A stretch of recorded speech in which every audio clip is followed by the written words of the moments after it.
Então, bom dia a todos. Estando completo o egrégio plenário, pela proteção de Deus, declaro aberta a sessão.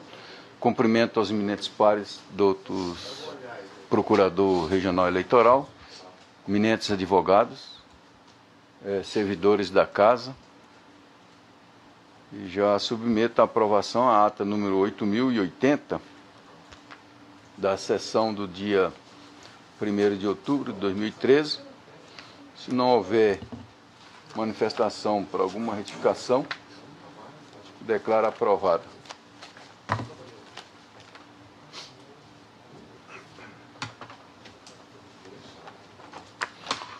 Bora continuando, continuando ainda na pauta, é o processo número 48.524, cujo julgamento será realizado a pedido do doutor relator no dia 8 de outubro de 2010. Então, esse aqui fica adiado para a sessão do dia 8.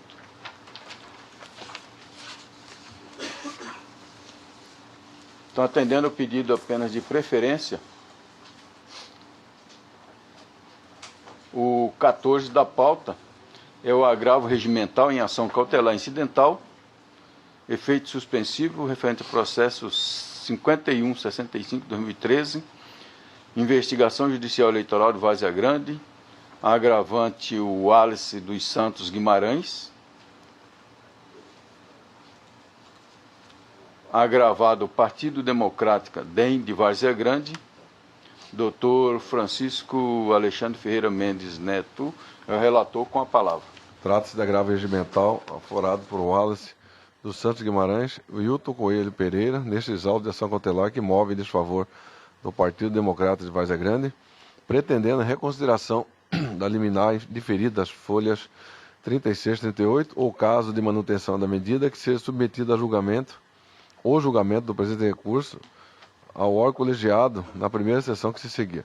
Os requerentes informaram que o juiz eleitoral determinou a realização de perícia técnica para aferição do valor gasto com a produção de material audiovisual veiculado nos programas eleitorais, valor gasto com a produção e manutenção dos sítios da internet, bem como a requisição de documentos a diversas empresas para que apresentassem notas e pedidos de serviços. Informaram que o juiz eleitoral determinou ainda a quebra do sigilo fiscal das pessoas físicas e jurídicas indicadas na petição inicial. Alegaram existendo fumus boniuris em razão da completa inexistência de inequívoca e contundente prova da prática de suposta conduta delituosa, assim como da ausência de dolo específico para a prática da conduta imposta aos requerentes. Afirmaram que o perigo mori estaria configurado nas circunstâncias de terceiros estranhos à relação processual terem suas informações bancárias defasadas pela quebra de sigilo, medida esta que somente deve ser admitida quando extremamente indispensável à apuração dos fatos.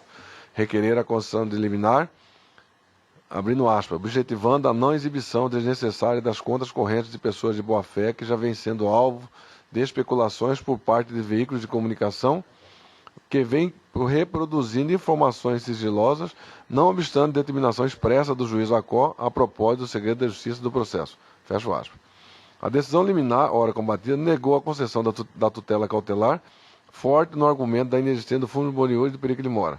A decisão registrou que, abro aspas, conforme prelecionam a melhor doutrina, os requisitos para a concessão da tutela cautelar devem ser perceptíveis de plano, não sendo de se exigir do julgador uma aprofundada incursão no mérito do pedido ou a análise dos fatos que lhe dão suporte, sob pena de antecipação do próprio conteúdo da decisão definitiva. Fecho aspas. No presente recurso, os agravantes sustentaram que a decisão monocrática indeferiu o pedido de liminar contraria a balizada jurisprudência de nossos tribunais, pois meros indícios ou o inconformismo do ora gravado não são suficientes para a adoção de medida tão drástica como é a decretação da quebra do sigilo. Eis que este pedido deve pautar-se em prova índene de dúvidas, quando já esgotados todos os outros meios de prova, o que não ocorreu nos presentes autos.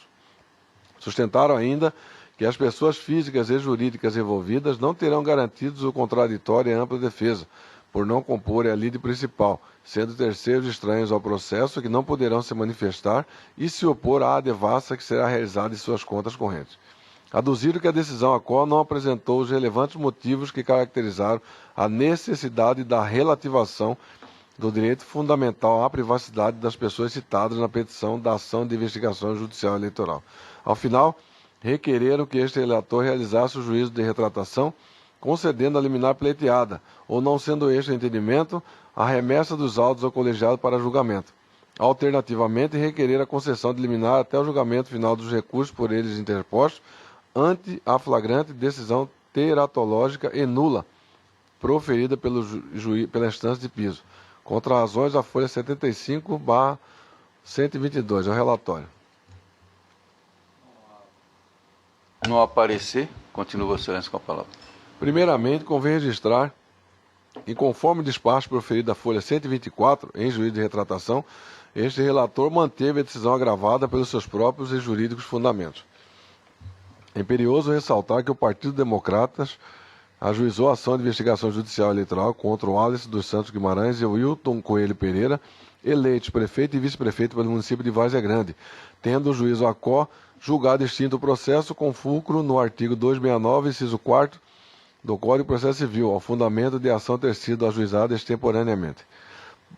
Provendo os recursos interpostos pelo partido requerente e pelo Ministério Público Eleitoral de primeira instância, este tribunal cassou a decisão de primeiro grau, devolvendo os autos à instância singela para a continuação do julgamento. Ato contínuo, ao analisar a questão de ordem levantada pelo partido, ora gravado, esta Corte deferiu o período de extração de cópia e de execução imediata do acordo, por meio do acordo número 23.100 de 11 de julho de 2013. Transcreva esse acordo aqui no meu voto. Dando sequência ao julgamento, o juízo monocrático deferiu os pedidos para a realização de providências objetivando a colheita de provas documentais e periciais solicitadas na exordial, tendo sido determinada a realização de perícia técnica e a quebra de sigilo bancário das pessoas físicas e jurídicas indicadas. E resignados, os ora agravantes, o Wallace dos Santos Guimarães e o Wilton Coelho Pereira, aforaram a apresentação cautelar, requerendo a concessão de medida liminar satisfativa para que fosse concedida efeito específico à decisão exarada pelo juiz da 58ª Zona Eleitoral, o que foi negado em sede de decisão monocrática por este relator. Os agravantes alegaram que a decisão monocrática proferida por este relator, que deferiu o pedido liminar, contraria a abalizar as jurisprudências de nossos tribunais, pois meros indícios ou o inconformismo do ora gravado não são suficientes para a adoção de medida tão drástica como é a decretação da quebra de sigilo. Contudo, uma leitura das cópias do parecer ministerial de primeira instância e da decisão monocrática, que deu ensejo à presente cautelar, convenceu-me do contrário. Em seu parecer de 24 de janeiro de 2013, juntado à folha 101/108, o ilustre promotor eleitoral Marcelo Malvese opinou favoravelmente ao deferimento das medidas requeridas pelo partido requerente. Na ocasião, o representante do parquê assim se manifestou sobre o pedido de quebra de sigilo bancário. Abro aspas.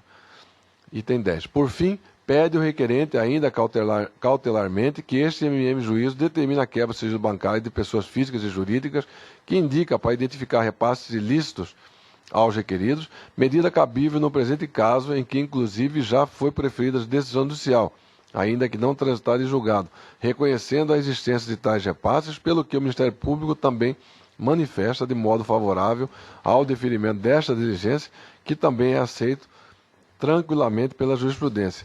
Também tirei desse mesmo parecer aqui, jurisprudência, apresentada pelo Ministério Público de Piso, uma oriunda deste regional, relatoria do Dr. César Augusto Biarzi, outra do Tribunal Regional Eleitoral do Estado de São Paulo, relatoria do Paulo Otávio Batista Pereira, e uma terceira do Tribunal Regional Eleitoral do Estado do Rio Grande do Sul, relatoria do Dr. Hamilton Langaro Dipp. Dando continuidade à leitura do meu voto, de outro norte, também é necessário registrar que, ao contrário do que foi sustentado pelos agravantes, a decisão ACO que determinou a realização da perícia técnica e a quebra do sigilo fiscal das pessoas elencadas na petição inicial foi devidamente fundamentada, conforme demonstram os trechos abaixo transcritos, para uma melhor visualização dos nobres colegas. Vou ler aqui, senhor presidente, me permita. Inicialmente, convém destacar que há indícios suficientes de que ocorreram irregularidades nos gastos realizados na campanha eleitoral para prefeito municipal de Wallace Guimarães, dos Santos Guimarães e o Wilton Coelho Pereira, conforme se vê dos documentos juntados na prestação de contas, que inclusive foram rejeitados por decisão de primeiro grau. Evidente que a simples argumentação não basta para o acolhimento de fortes medidas solicitadas na inicial, mais do que se vê, inclusive, pelo parecer de desaprovação das contas e da verossímil alegação de que os requeridos declararam valores menores do que efetivamente pagos, ou ocultaram valores e demais bens recebidos para o custeio da campanha eleitoral, negarem-se a investigação nesses moldes implicaria em providência idêntica à extinção do feito, conforme praticado anteriormente, pois a inicial demonstra que a única forma de se atingir o mérito dos reais gastos seria encontrar dados que hoje se encontram ocultos, seja pelo sigilo fiscal, seja pela retenção de dados nos fornecedores de campanha.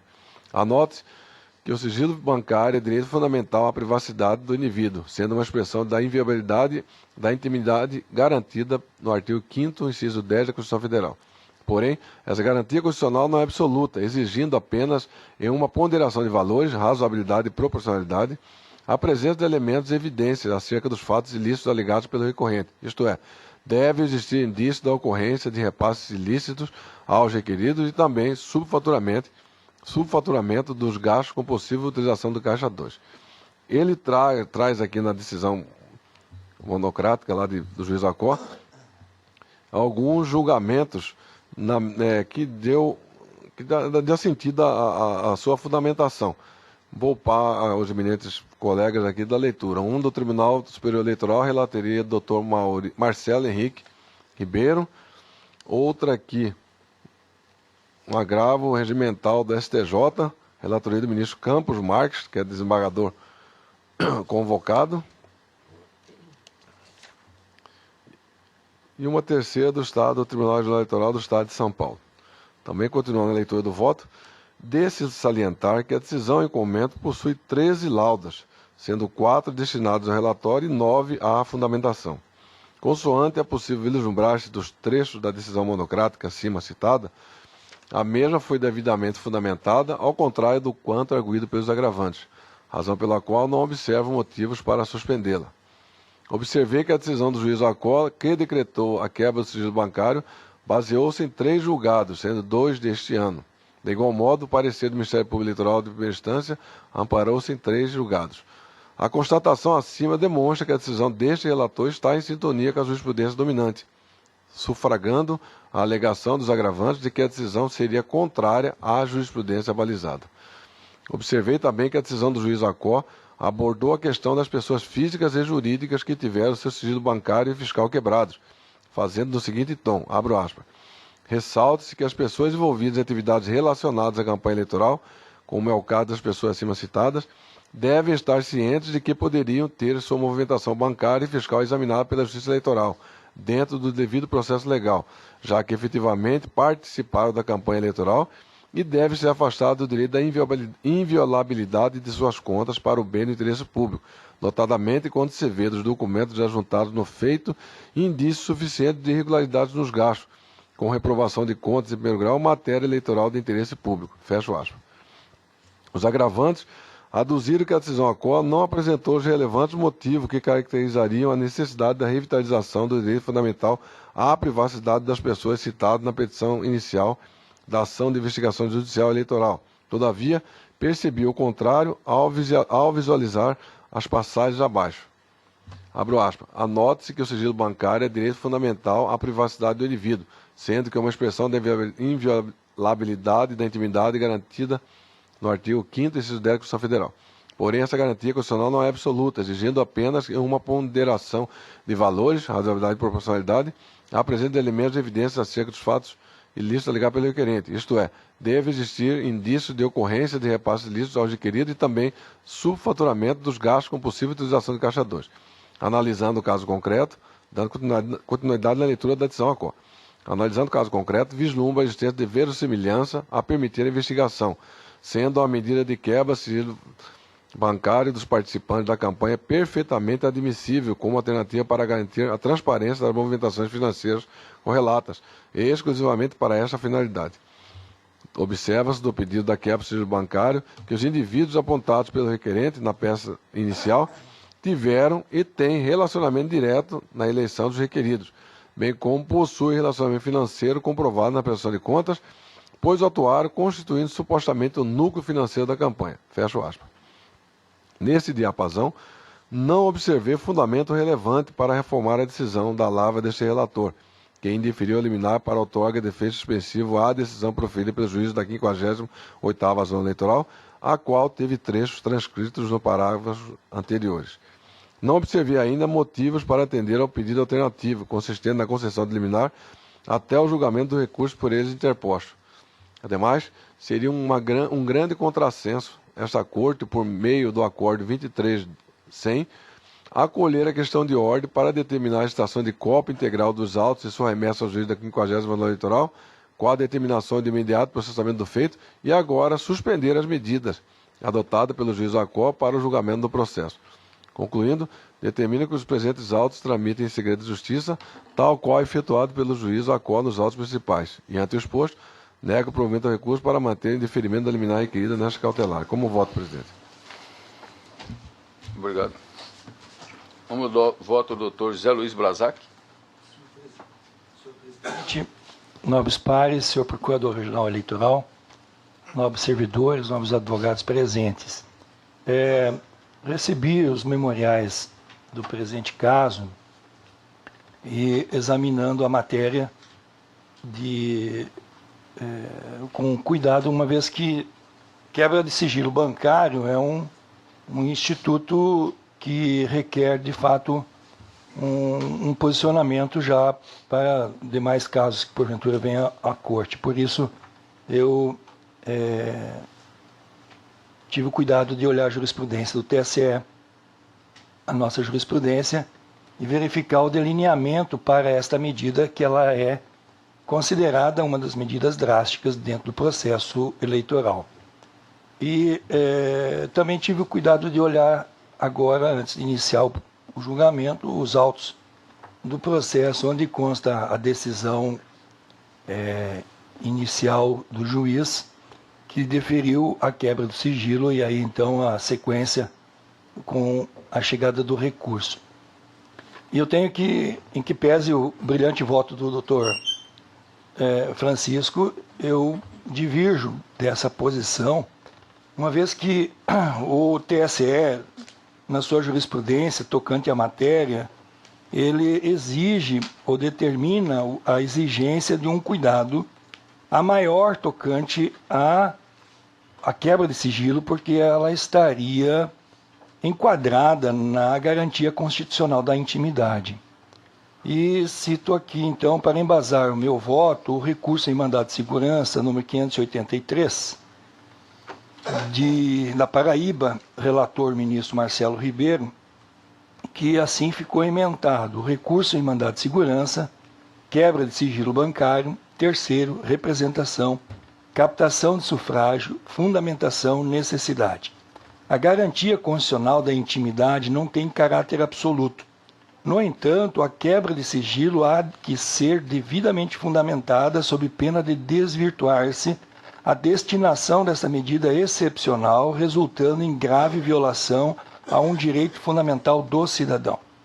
O afastamento da incidência do direito fundamental é providência que se reveste de caráter de exceção, a depender de um profundo juízo de ponderação, à luz do princípio da proporcionalidade entre o interesse público na produção da prova, visando as garantias constitucionais em questão. Recurso provido. E no voto eu destaco também da lavra do ministro Marcelo Ribeiro, que diz o seguinte: é certo que a garantia constitucional da intimidade não tem caráter absoluto. No entanto, a quebra de sigilo há que ser devidamente fundamentada, sob pena de desvirtuar-se a destinação dessa medida excepcional, resultando em grave violação a um direito fundamental do cidadão. E aí cita, então, a decisão aqui da Suprema Corte, que diz que não se pode desconsiderar, no exame dessa questão, que o sigilo bancário reflete uma expressiva projeção da garantia fundamental da intimidade financeira das pessoas em particular, não se expondo em consequência enquanto valor constitucional que é a intervenções estatais ou a intrusões do poder público quando desvestidas de causa provável ou destituídas de base jurídica idônea. E o STF ainda remata: comissão parlamentar de inquérito, quebra de sigilo, ausência de indicação concreta de causa provável. nulidade da deliberação parlamentar, mandado de segurança concedido. A quebra de sigilo não pode ser utilizada como instrumento de devassa indiscriminada, sob pena de ofensa à garantia constitucional da intimidade. A quebra de sigilo, para legitimar-se em face do sistema jurídico constitucional brasileiro, necessita apoiar-se em decisão revestida de fundamentação adequada que encontre apoio concreto em suporte fático idôneo. Eu desenvolvi o meu voto aqui, nobres pares, muito nessa relação, a relação fática e a fundamentação em decorrência desse suporte fático. Eu não vi na decisão do magistrado de primeira instância ainda, eu quero frisar bem claro isso, ainda, porque eu entendi que o magistrado ele antecipou demasiadamente a quebra do sigilo. Deveria, talvez, aguardar o desenrolar da instrução e, de acordo com os fatos que viessem a surgir e que justificaria que havia uma omissão de informação, divergência de informação entre a prestação de contas e a realidade que a parte representante diz estar diferente daquilo que aconteceu na eleição, aí sim entendo que pela jurisprudência e por esses fundamentos do Supremo Tribunal Federal caberia a quebra do sigilo, mas o juiz está quebrando antes o sigilo bancário. E aí é que eu entendi, a partir dessa jurisprudência, de que a fundamentação adequada é que encontre apoio concreto em suporte fático idôneo, sob pena de invalidade do ato estatal que a decreta. Então, continua a jurisprudência que foi do ministro Celso de Mello no Tribunal Pleno. A ruptura da esfera de intimidade de qualquer pessoa, quando ausente a hipótese configuradora de causa provável, revela-se incompatível com o modelo consagrado na Constituição da República, pois a quebra de sigilo não pode ser manipulada de modo arbitrário pelo poder público ou por seus agentes. Não fosse assim, a quebra de sigilo converter-se-ia ilegitimamente em instrumento de busca generalizada, que daria ao Estado, não obstante a ausência de quaisquer indícios concretos, o poder de vasculhar registros sigilosos alheios, em ordem a viabilizar, mediante a ilícita utilização do procedimento de devassa indiscriminada, que nem mesmo o judiciário pode ordenar, o acesso a dado supostamente impregnado de relevo jurídico probatório, em função dos elementos informativos que viessem a ser eventualmente descobertos. Entendi eu, nobres pares, que o juiz de primeira instância, neste momento, ainda tem uma busca generalizada para levar adiante o seu convencimento. Não citou na cautelar, na fundamentação que está na cautelar, nenhum fato concreto, específico, que pudesse ser um indício. Ele cita a necessidade da quebra do sigilo, citando o nome das pessoas porque foram doadores da campanha. E que aí a parte representante apresenta na sua inicial, dizendo que há uma certa incoerência entre a campanha do seu concorrente, que perdeu a eleição, com a campanha do senhor Wallace, que é o representado. Então, em cima desse visual e da comparação dos gastos de campanha da representante e do representado, é que cria-se esse indício. Penso que, neste momento, para a quebra de sigilo bancário, é muito genérico isso. Agora, no avanço da instrução, de repente, poderia sim trazer fatos concretos que pudessem, de fato, criar um gancho. Mas na decisão cautelar eu não vi essa fundamentação. Continua, então, o ministro Marcelo Ribeiro no agravo regimental. As normas constitucionais que resguardam a intimidade não negam o direito à prova, porém conformam a atuação do Estado na busca da verdade. O afastamento da incidência de direito fundamental é providência que reveste-se de caráter de exceção, a depender de um profundo juízo de ponderação à luz do princípio da proporcionalidade entre o interesse público na produção de prova visada e as garantias constitucionais em questão. Neste contexto, a fundamentação das decisões consubstancia-se num dos pilares de equilíbrio desse sistema, na medida que a partir dela é que se afere a legitimidade da atuação estatal. E nesse mesmo processo, o ministro Carlos Aires Brito pediu vista. e arrematou o voto no seguinte sentido: convergentemente, esta é a jurisprudência do Supremo Tribunal Federal, na medida em que inadmite fundamentação genérica para a quebra do sigilo bancário, fazendo-se necessário demonstrar de plano os fatos concretos e precisos referentes à pessoa sob investigação. E aí ele cita um voto do ministro também, ministro Marco Aurélio, que num dos comentários assim está emendado: a quebra do sigilo inerente aos registros bancários, fiscais e telefônicos, por traduzir medida de caráter excepcional, revela-se incompatível com o ordenamento constitucional quando fundada em deliberações emanadas de CPI, cujo suporte decisório apoia-se em formulações genéricas, destituídas da necessária e específica indicação da causa provável, que se qualifica como pressuposto legitimador da ruptura, por parte do Estado, da esfera de intimidade e de todas as garantias pela Constituição da República. E arremata dizendo que a privacidade, sigilo de dados, regra e exceção. A regra constante do rol constitucional de garantias do cidadão é a manutenção de privacidade, cujo afastamento corre à conta da exceção. Decisão judicial, fundamentação, sigilo de dados, afastamento. O princípio da vinculação resulta na necessidade imperiosa de os pronunciamentos judiciais serem fundamentados.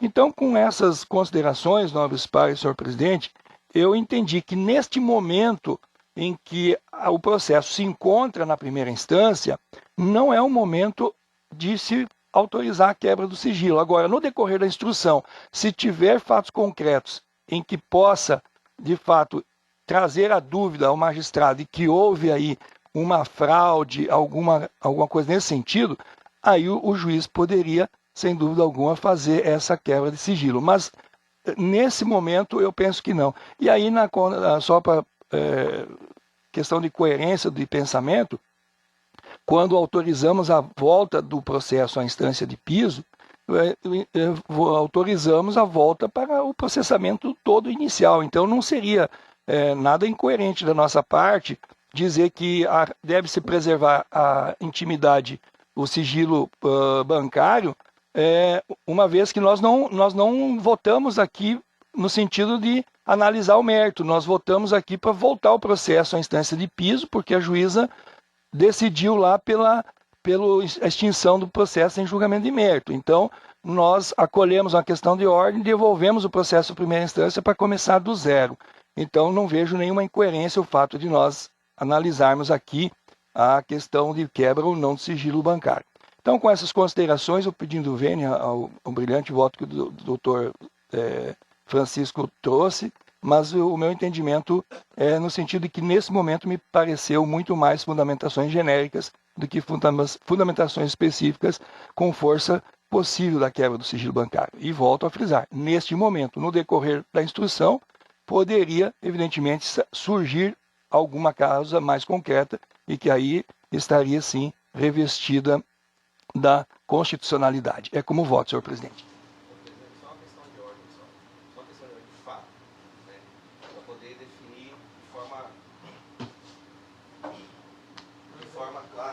Doutor relator, se concede a palavra.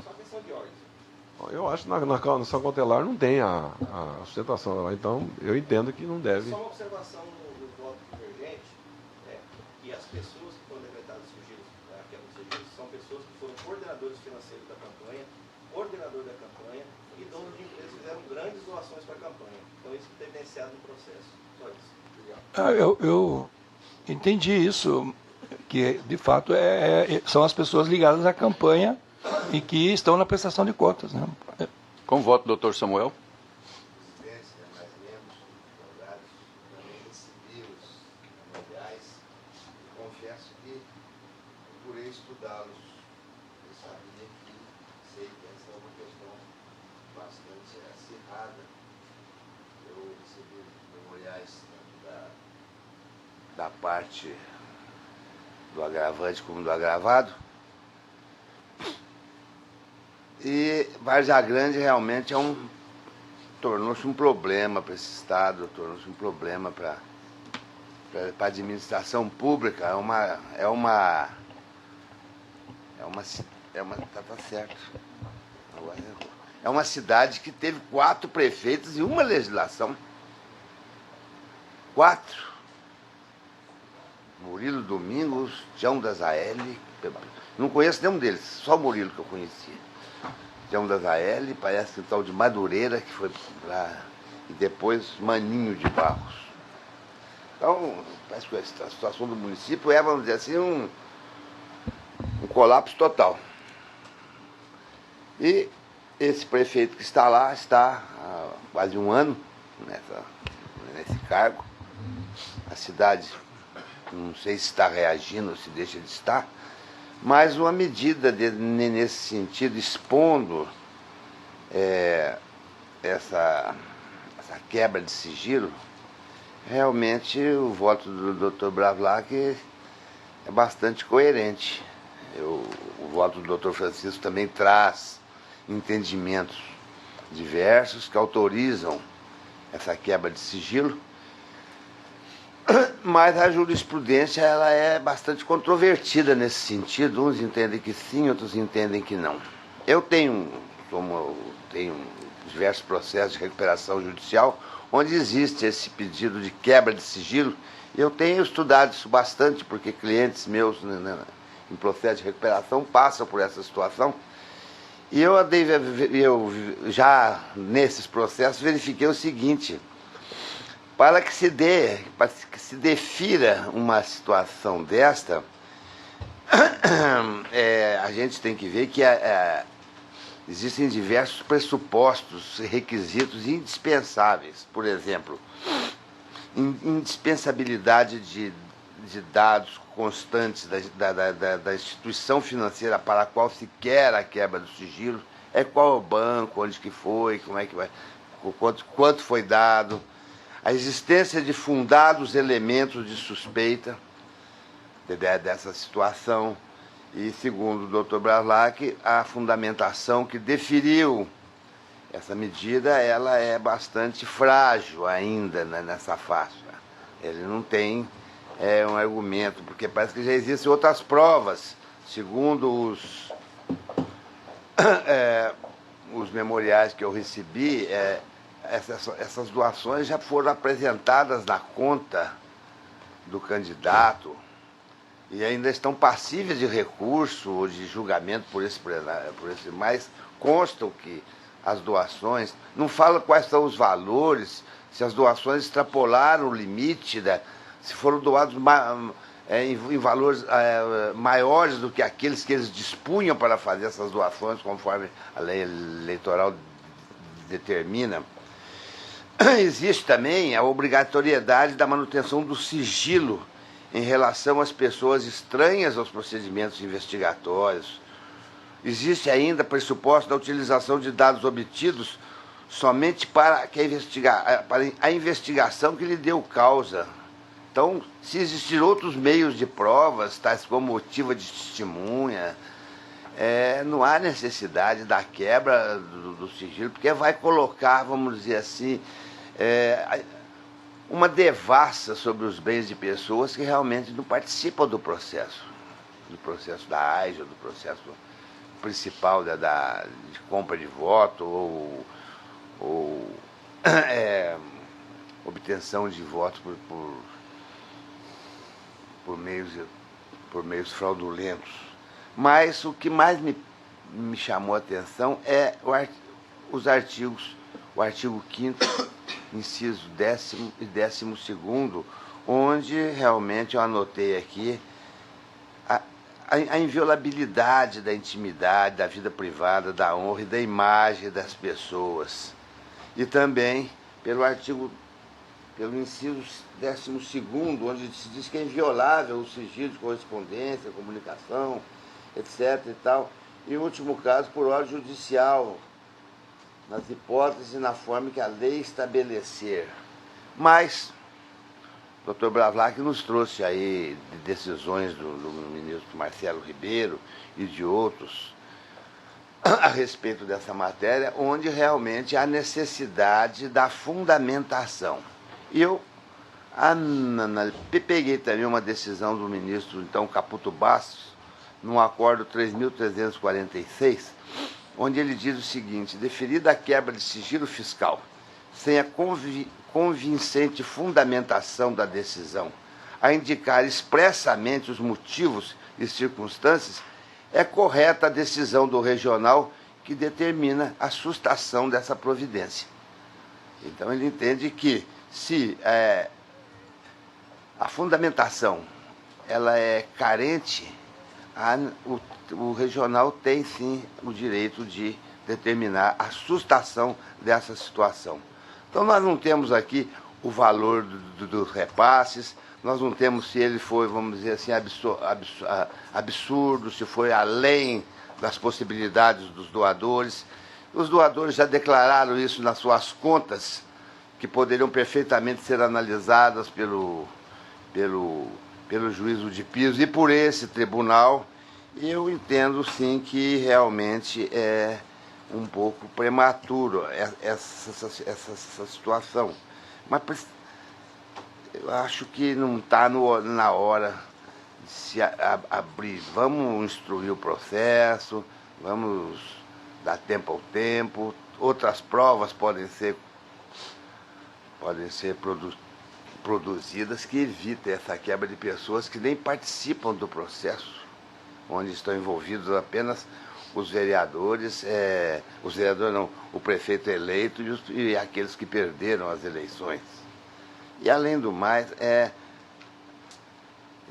a vontade popular, eu sempre voto de acordo com, sempre não é novidade nenhuma, que eu aplico aqui o bom senso e a lógica, sempre nas minhas decisões, passo até por cima do texto legal às vezes, e nesse caso realmente eu entendo que é um pouco prematuro, então eu vou pedir vênia ao eminente relator, meu colega doutor Francisco, mas eu vou acompanhar o voto divergente, é como eu voto. Pelo voto da doutora Vanessa Curto Perenha Gasques. Senhor presidente, eu poderia ter 5 minutos de vista dos autos? Sim, sim.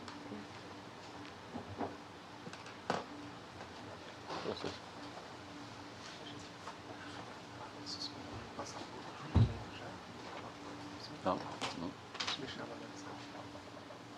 Não, eu vou ficar prestando atenção para cá, prestando atenção.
Senhor presidente, satisfeita com a...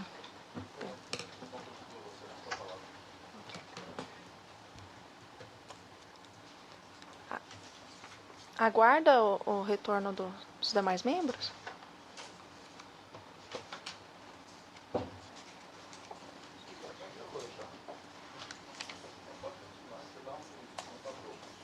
Ok. Então, senhor presidente, com a breve vista dos autos, pude analisar rapidamente a decisão que deferiu as medidas ora atacadas e verifiquei que tem fundamentação suficiente para o deferimento de tal medida. Peço vênia, divergência, mas ao sopesar o direito à inviolabilidade da intimidade e a necessidade de se buscar apurar ilícitos como ocultação de valores, declaração de valores a menores que foram efetivamente pagos, as diligências nesse momento, apesar de seu início da investigação, a medida da quebra do sigilo é uma medida que pode ser eficaz para a apuração, que embora possam e devam existir outros meios, como perícia técnica, mas a conjugação dessas medidas que possibilitará não só o descobrimento de possíveis ilícitos, mas até mesmo para comprovar a tese da defesa, de que se não há realmente valores declarados a menor, isso vai aparecer e vai contribuir para que seja esclarecida essas questões, essas irregularidades. Então, eu peço vênia, divergência e vou acompanhar integralmente o voto do relator.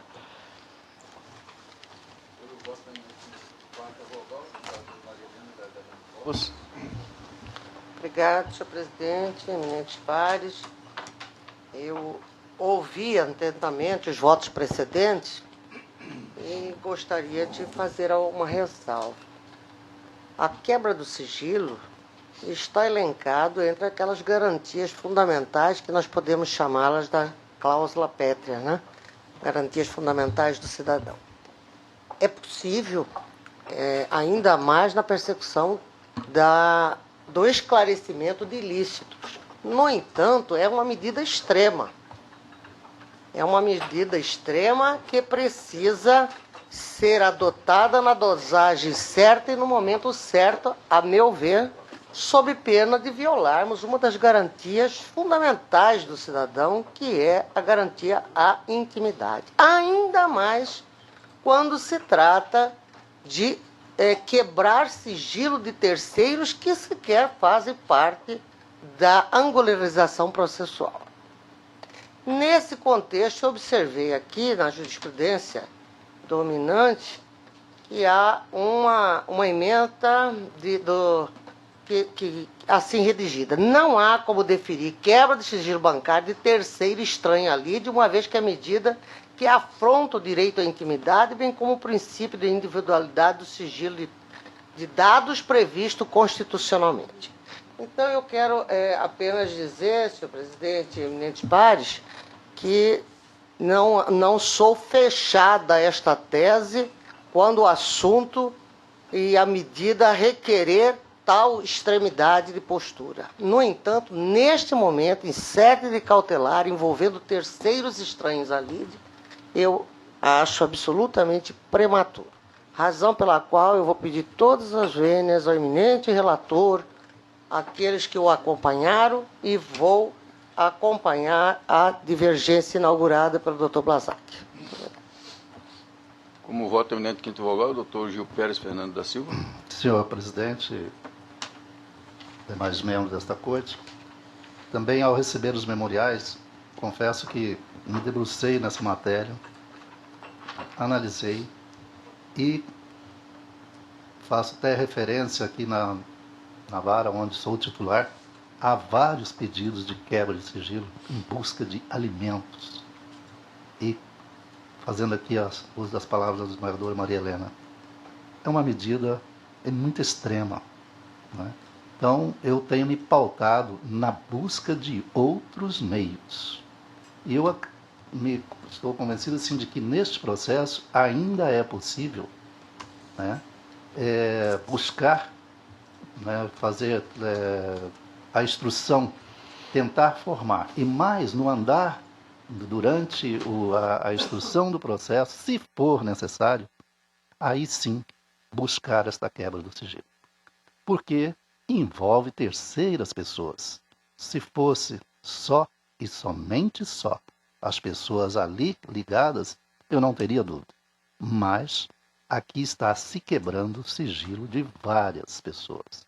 Então, eu peço vênia também ao ilustre relator para acompanhar o voto divergente.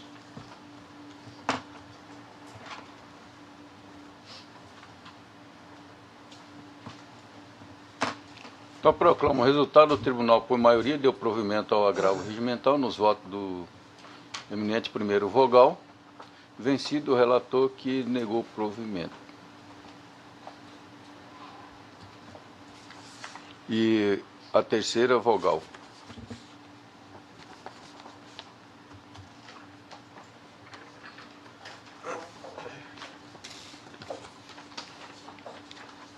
É o 2 da pauta, o processo 1516, recurso eleitoral, prestação de conta do partido político, contas anual relativo ao exercício 2009, recorrente Partido Progressista de Diamantino, desembargadora Maria Helena Gargano Povas, a relatora, com a palavra.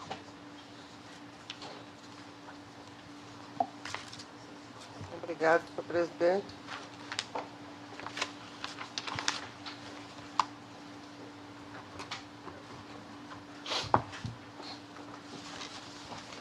Trata-se de recurso eleitoral interposto pelos diretórios municipais do Partido Progressista PP de Diamantino contra a decisão do juízo da 7ª Zona Eleitoral que desaprovou as contas anuais do exercício financeiro de 2009 com a determinação de suspensão de repasse das contas do fundo partidário. E suas razões recursais, acompanhadas de documentos, sustenta a agremiação partidária em síntese que não cumpriu o preceito do artigo 14.2 da resolução do TSE 21.841, pois não obteve receita ou contratou despesas naquele exercício. Alega que não apresentou a relação de contas bancárias porque não possuía a conta bancária aberta em 2009, asseverando ainda que foram carreadas aos autos todas as peças determinadas no artigo 14 da mencionada resolução e que situações semelhantes em outras zonas eleitorais obtiveram parecer pela aprovação das contas com sentença em idêntico sentido, motivo pelo qual postula o provimento do apelo para a reforma da sentença ora combatida, adota a Procuradoria, opina pelo desprovimento do recurso e o breve relato dos fatos, senhor presidente. Acolho o doutor parecer. Mantenho o parecer. Mantido, retorno pela Vossa Excelência.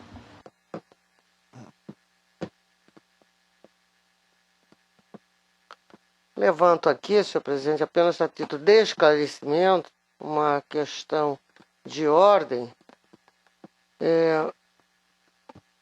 A não apreciação dos documentos acostados nesta sede recursal, ressalvados aqueles que já, ao tempo da decisão prolatada pelo juiz da 7ª Zona, haja visto não subsistir comprovada qualquer hipótese excepcional para seu acolhimento. É aquela tese que nós já discutimos aqui e que, inclusive, há divergência no colegiado. No entanto, eu fiz questão de trazer em sede de preliminar para deixar um marco divisório, ou seja, eu aceito documentos até a fase da sentença. Não é inadmissível para mim a juntada documentos novos em fase recursal. É esta a preliminar, não sei se Vossa Excelência vai votar isoladamente ou no corpo do voto. Eu penso que talvez isoladamente. Isolado. Porque... Doutor Gil Pérez, como vota? A preliminar. Eu acompanho o voto da desembargadora. Doutor Francisco Alexandre Ferreira Mendes.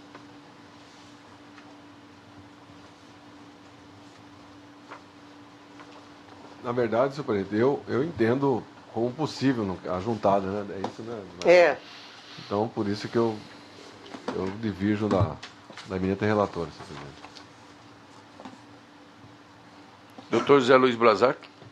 Eu acompanho a nova desembargadora, reforçando que nós temos uma resolução que obriga a presença do advogado na prestação de contas desde a apresentação, né? Então, entendo eu que criou um caráter jurisdicional e as intimações saem todas pelo Diário da Justiça Eletrônica. Então, se houve intimações do relatório preliminar, final, tudo isso foi publicado. Então, a única ressalva que eu faço é quando o recorrente ele não conseguiu um documento a tempo, mas justificou lá na instância de piso. Aí, aqui na instância ordinária, segunda instância, eu aceito, né? Porque ele fez uma ressalva lá, por exemplo, aconteceu um caso que eu julguei, o banco não deu o extrato definitivo, mas ele peticionou no ato do apontamento e disse, olha, está aqui o ofício pedindo o extrato definitivo, o banco não me forneceu. Aí chegou a tempo na fase do recurso. Então houve uma justificativa plausível. Nesse sentido eu abro exceção. Mas no demais, tendo em vista que nós temos agora a resolução da presença obrigatória dos advogados, eu tenho um julgamento na linha da desembargadora. Se não tivesse esse caráter jurisdicional, aí até a instância recursal de segundo piso poderia se flexibilizar. Mas nós agora, com a resolução obrigando a presença do advogado, a intimação de todos os atos praticados na prestação de contas e, portanto, se ele não cumpriu na fase lá instrutória, eu indefiro aqui na fase recursal. E por isso eu acompanho o entendimento da nova desembargadora. Só uma explicação, doutor Blazak. Ele argumenta que não abriu conta porque não teve movimentação financeira. Doutor Samuel Franco da Alexandre. Doutora Vanessa Curti Perenha Gasca. Acompanho a excepcionalidade de apresentação de documentos em fase recursal, conforme o voto da ilustre relatora. Então, o tribunal, por maioria, acolheu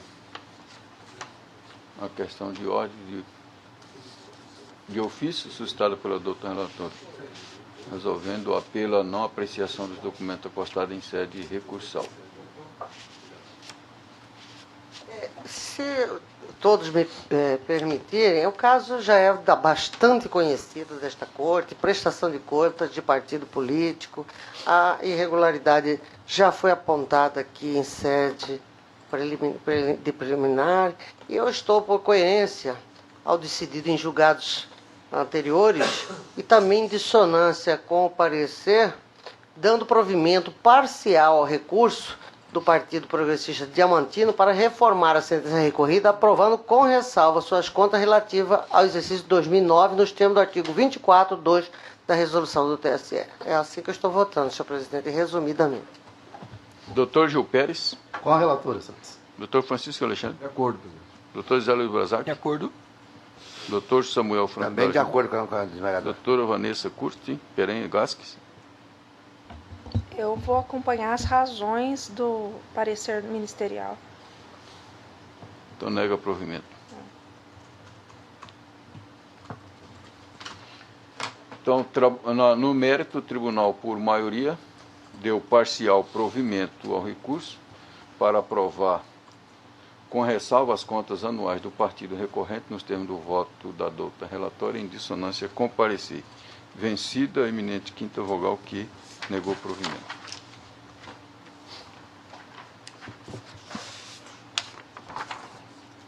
O 3 da pauta, recurso eleitoral, prestação de conta de candidato cargo de vereador de Chapada dos Guimarães, recorrente Tiago Nunes e recorrido Ministério Público.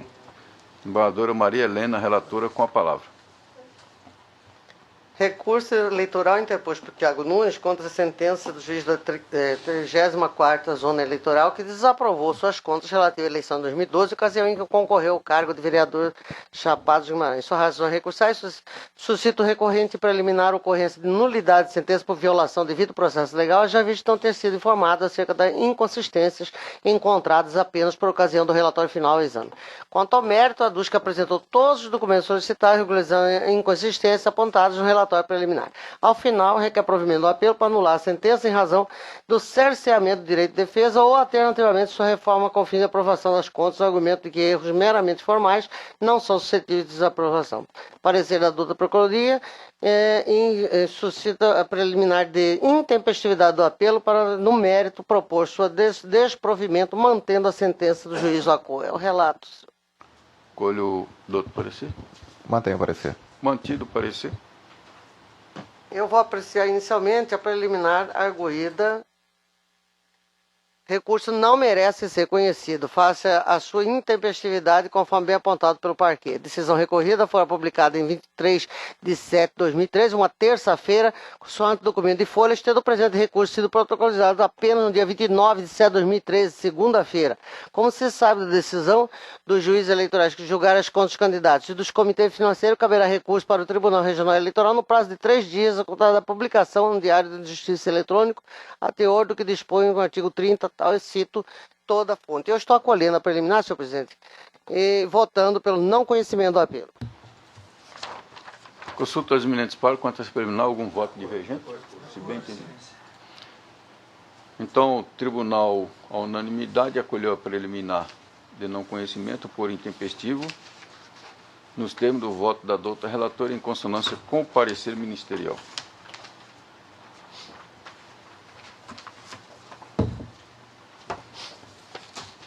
O 4 da pauta, recurso eleitoral também de prestação de conta do candidato ao cargo de vereador de Pedra Preta, recorrente João Batista Siqueira Brito, e recorrido do Ministério Público, desembargadora Maria Helena, relatora, com a palavra. Recurso eleitoral interposto por João Batista Siqueira Brito, candidato a vereador pelo município de Pedra Preta, contra a decisão juíza 46ª Zona Eleitoral, que decidiu pela reprovação das suas contas de campanha alusivas às eleições municipais de 2012. O juiz Acordo exarou a decisão nos termos do artigo 51, inciso 3 da resolução do TSE, com base nos pareceres técnicos e ministerial, decidindo que o recorrente não comprovou a fonte dos recursos vendidos na campanha. Apelante propôs embargos de declaração, as quais foram rejeitadas. Suas razões recursais ventilam o recorrente a preliminar de nulidade processual por desrespeito ao devido processo legal, notadamente violação ao contraditório e ampla defesa, já visto que não for intimado acerca das irregularidades que teriam ensejado a decisão que o prejudica. Quanto ao mérito, sustenta em síntese que possuía renda própria e suficiente para arcar com as despesas da campanha. Postula a anulação ou reforma da sentença combatida e a douta Procuradoria opina pelo desprovimento do recurso. Qual é o doutor parecer? Mantenho o parecer. Mantido.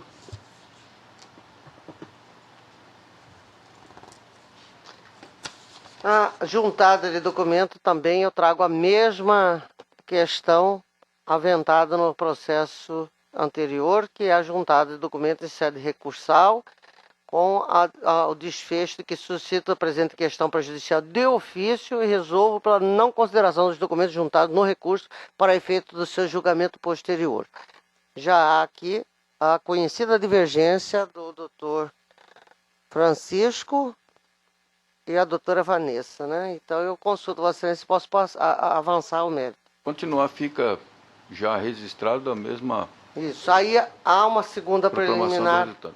aventada pelo recorrente de cerceamento de defesa e que eu estou rejeitando, porque eu estou dizendo na parte conclusiva, item 7 do voto, não assiste razão ao recorrente quanto à questão suscitada, pois fora devidamente intimado acerca da irregularidade apontada no relatório preliminar de diligências e apresentar os documentos que entendia pertinentes, não tendo no relatório final do exame anotado qualquer outra nova irregularidade que pudesse ensejar a necessidade de uma segunda intimação, porque apenas atestou que após a análise do documento a irregularidade inicial não foi sanada. Eu estou rejeitando com essas breves considerações essa preliminar. Doutor Gil Pérez.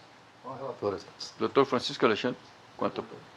Doutor José Luiz Brazac. Belo voto, senhor presidente, porque realmente às vezes confunde, né? O relatório final traz o mesmo enfoque do preliminar, então não há cerceamento, só se não foi dada oportunidade, né?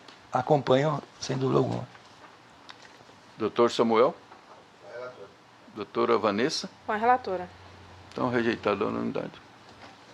Eu vou passar, senhor presidente, também com a Vênia, a questão meritória. Já no item 3, o recorrente apresentou seu contra-cheque, demonstrando que percebe mensalmente o valor integral de R$ 2.689,53.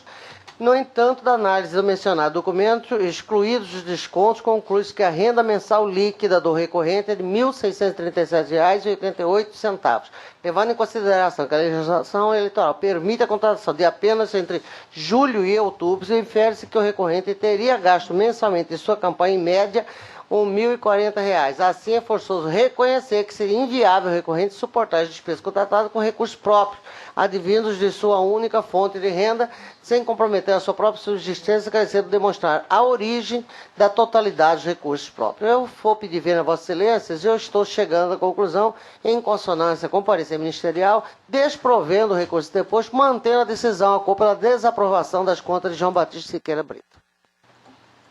Doutor Gil Pérez?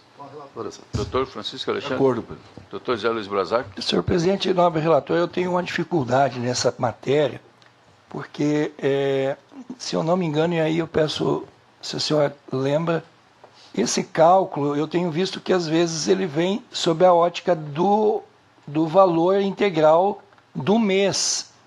E eu entendo que o gasto de campanha que ele pode usar e que ele pode suportar pelos seus recursos, não necessariamente teria que se olhar sobre um vencimento, mas ele pode ter economias. Eu não sei se o próprio Ministério Público também já tem pareceres aí nesse segmento. Eu gostaria de abrir o debate para os colegas, porque eu tenho dificuldade de avançar essa matéria.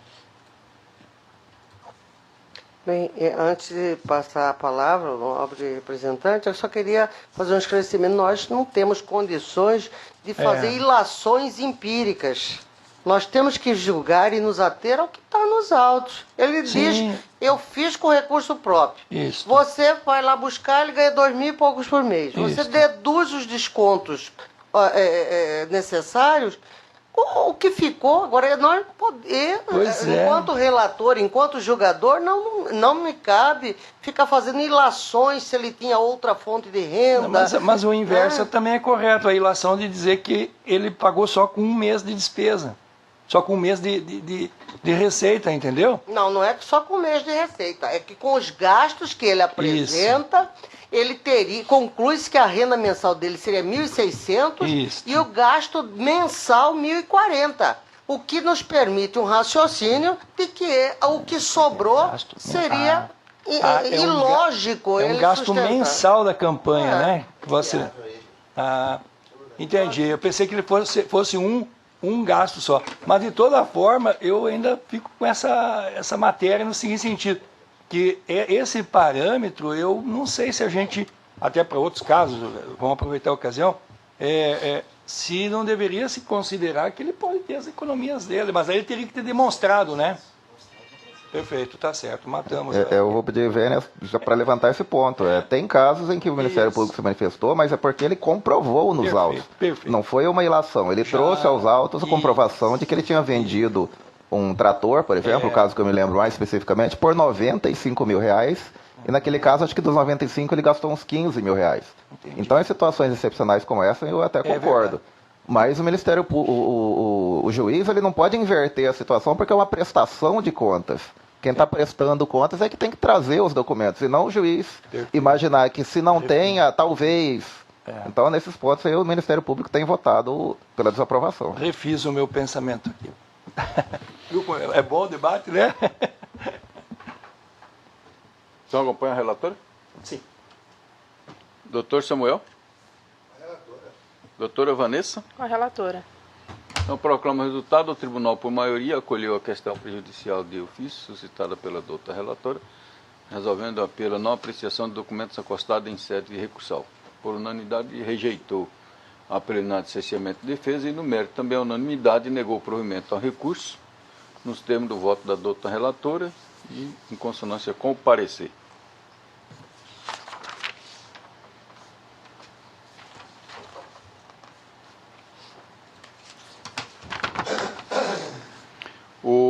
5 da pauta é o processo prestação de conta anual do DEM, Mato Grosso, relativo ao exercício de 2008. Requerente Oscar da Costa Ribeiro, presidente regional do DEM. A desembargadora Maria Helena, a relatora, com a palavra. Senhor presidente, antes de passar o relato destes autos, eu queria fazer uma sugestão, obviamente, para ser apreciado. E aí, se Vossa Excelência entender, nós poderíamos adotar. Que eu tenho, como todos sabem, a corregedoria está imbuída naquela pauta limpa. E nós precisamos, a meu ver, sair carro-chefe na frente em termos de julgamento das prestações dos processos 2012. Então eu deixo aqui uma sugestão, nós estamos observando que nós temos muitos processos de prestação de contas semelhantes, que nós pudéssemos pedir à assessoria que fazer em bloco esses processos e pudéssemos julgar em bloco, nós daríamos com certeza uma resposta à sociedade, ao jurisdicionado, com maior celeridade, que é o que todos esperam. Havendo alguma dúvida de um ou de outro membro a respeito do caso específico, ele pede vista, porque nós teríamos maior celeridade e maior produtividade. Então eu coloco aqui a sugestão, ouvindo primeiro aqui o Ministério Público. Sem objeção alguma. Doutor Gil Pérez. De acordo, Excelência. Doutor Francisco. Doutor Zé Luiz Blazac.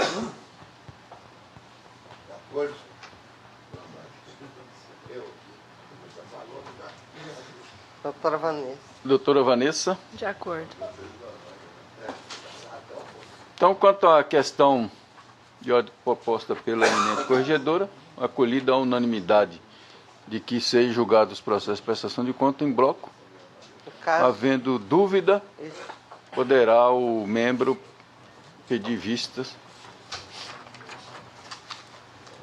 Então prossiga você. Bom, este caso trata-se de prestação de contas do Diretório Regional do Partido Democrata relativo ao exercício de 2008, conjuntada de documentos e respectivos livros contábeis e anexos. Coordenadoria do Controle Interno e Auditoria manifesta preliminarmente ponderando pela realização de diligência objetivando regularização de falhas ou apresentação de explicações acerca de alguma pendência e inconsistência ao que for atendida com as informações do documento de folhas.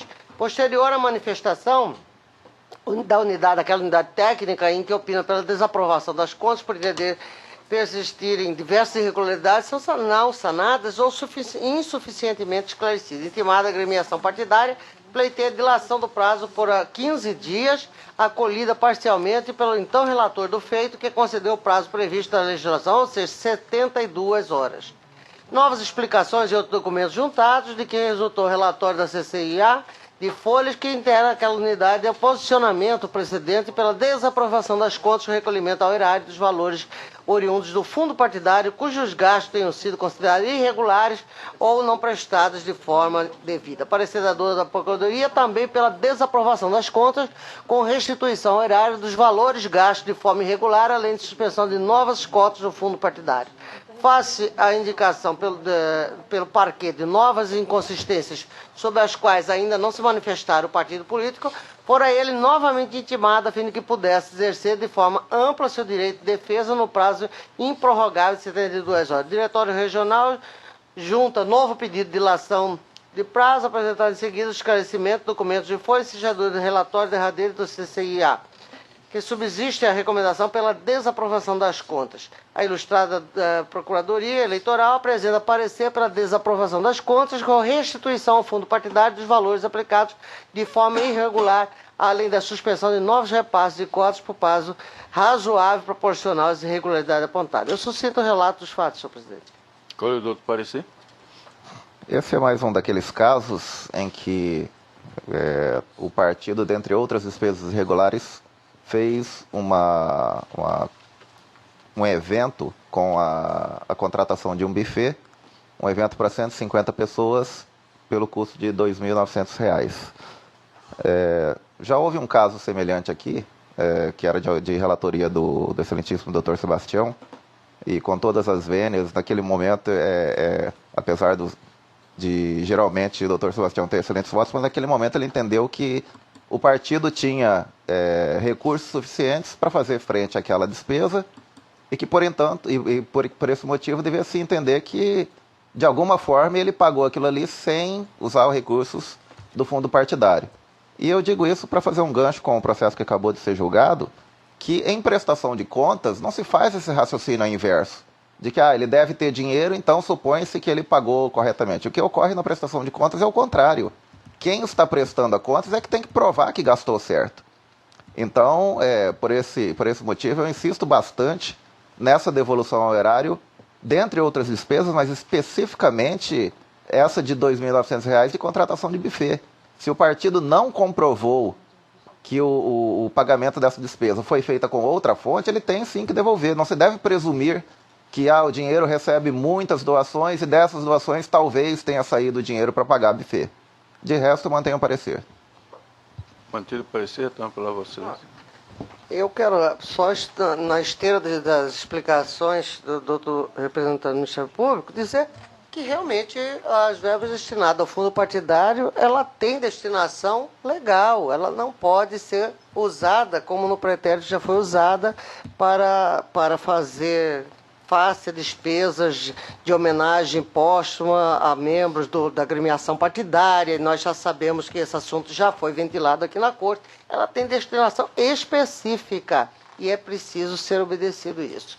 Em que pese ela possa ficar à disposição da agremiação, mas ela só pode ser destinada para aqueles fins que a lei aponta. Então, eu estou desaprovando as contas do DEM relativas ao exercício 2008, com determinação para que recolha ao erário o valor de R$ 4.681, devidamente corrigido nos termos preconizados pelo Tribunal de Contas da União, sob pena de tomada de contas especial.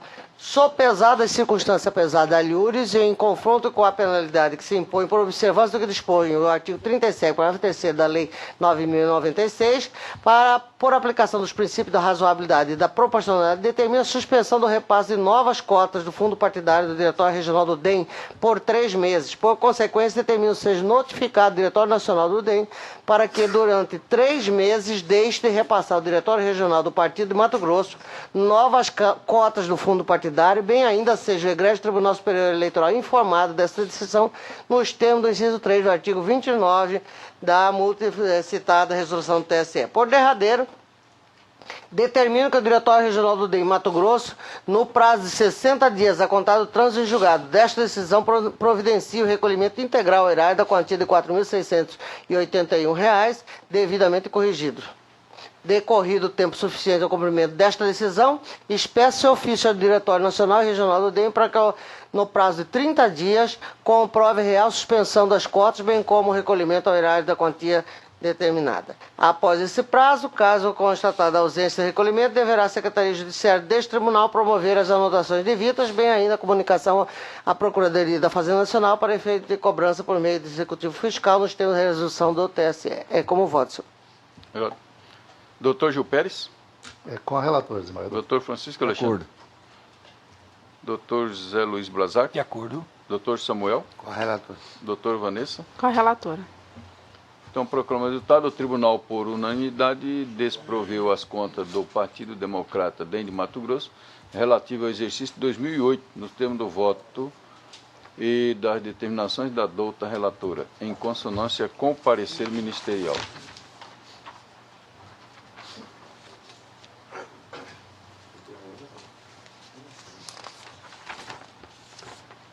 O 6 da pauta é o processo 53.444, recurso eleitoral de prestação de contas, candidato a cargo de vereador de Cuiabá.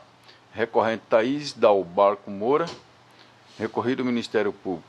Doutor Francisco Alexandre Ferreira Mendes, relator, com a palavra. Cuide-se recurso eleitoral interposto por Thaís Dalbarco Moura, candidato ao cargo de vereador do município de Cuiabá, eleições de 2012, contra a respeitável decisão do juiz da 54ª Zona Eleitoral, que julgou não prestar as contas de campanha. Recurso a candidato salientou que manteve-se inerte, não prestando conta, porque desconhecia a legislação, bem como entregar a sua prestação de conta logo entregará sua prestação de conta logo que esta seja concluída por seu contador.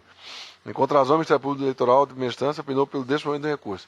A douta a Procuradoria Regional Eleitoral opinou pelo desprovimento do recurso diante da ausência de capacidade postulatória e caso conhecido no mérito pelo desprovimento para que seja mantida a sentença guerreada. É relatório. Lá, se são estagiários.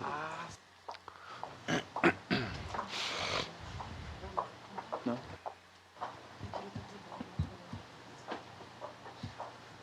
Porque o parecer Mantém o parecer. mantido. A preliminar, senhor presidente. Todo procurador-geral eleitoral argui preliminar de ausência de capacidade postulatória. É forçoso reconhecer que o recurso eleitoral interposto, a folha 21/25, foi assinado por patrono, que não carreou procuração dos autos.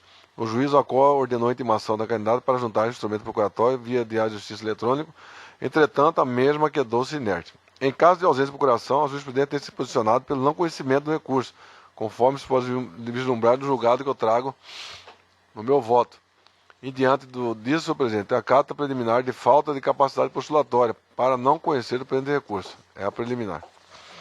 Quanto a essa preliminar aí, se todos acompanharam, algum voto divergente? Não, senhor presidente, eu pergunto se foi intimado pessoalmente a parte. E a diário da justiça eletrônica. Aí eu entendo que tem que... Até tive uns 3 processos no gabinete, situação semelhante, e na pesquisa jurisprudencial que eu fiz, determina que, no caso, a intimação pelo diário, ela atingiria unicamente o advogado, e não atingiria a parte. Então, de acordo com o Código CPC, artigo 13, determina-se a intimação pessoal da parte sob pena de nulidade. Então, eu entendo que deveria ser intimado pessoalmente a parte para constituir.